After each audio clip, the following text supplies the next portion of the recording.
মঙ্গলবার বর্ণাঢ্য মিছিল করে মালদহে মনোনয়নপত্র জমা দিলেন বিজেপি প্রার্থী খগেন মুর্মু। তৃতীয় দফায় নির্বাচনের মনোনয়নপত্র জমার প্রথম দিনে বিশাল মিছিল নিয়ে জেলা শাসকের দপ্তরে এসে নিজের মনোনয়ন জমা দেন খগেন বাবু। এদিন পুরাতন মালদার দলীয় কার্যালয় থেকে মিছিল করে এসে জেলা শাসকের দপ্তরে এসে উপস্থিত হন। ঢাক ডঙ্কা দেখা যায় মনোনয়ন মিছিলে। গেরুয়া পোশাকে দেখা মেলে প্রচুর দলীয় কর্মী সমর্থকের। ছিলেন জেলার বিজেপি বিধায়কেরাও। গঙ্গা ভাঙন থেকে শুরু করে মালদায় বিমানবন্দর চালু না হওয়া, জেলাতে নবোদয় বিদ্যালয় স্থাপন না হওয়ার প্রশ্নে রাজ্য সরকারকে দায়ী করেন বিজেপি প্রার্থী। এমনকি উত্তর মালদহে তৃণমূলের প্রার্থীকে বহিরাগত বলে কটাক্ষ করেন তিনি। এবারে নির্বাচনে জয়ের ব্যাপারে আশাবাদী 4 বারের বিধায়ক এবং বিদায়ী সাংসদ খগেন মুর্মু।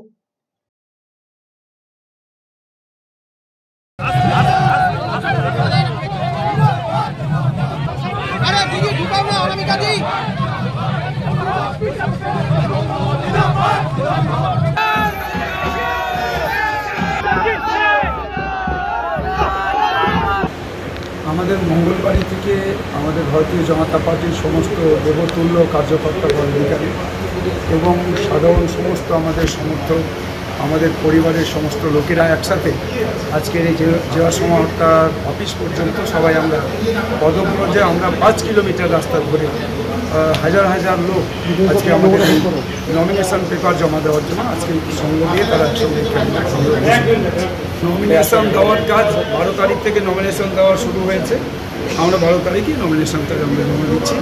এটাই আমরা প্রথমেই নমিনেশন জমা দিয়ে যাতে আমরা বাকি সময়টা যাতে জনসংযোগ আরও বেশি করে করা যায়, সেই জন্যই আজকে আমরা সবাই মিলে নমিনেশন আজকে জমা দিচ্ছি। প্রচুর লোক আসছে, আরও প্রচুর লোক রাস্তায় আছে, এখনও যারা উপস্থিত হতে পারেনি, এরকম বহু মানুষ আছে। এরা স্বতঃস্ফূর্তভাবে সমাবেশ। এটাই প্রমাণ করছে যে মানুষের কতটা উচ্ছ্বাস আছে, কতটা উদ্দীপনা আছে। মানুষ দলে দলে ভারতীয় জনতা পার্টির প্রার্থীর অনুকূলে ভোট দেওয়ার জন্য প্রস্তুত আছেন।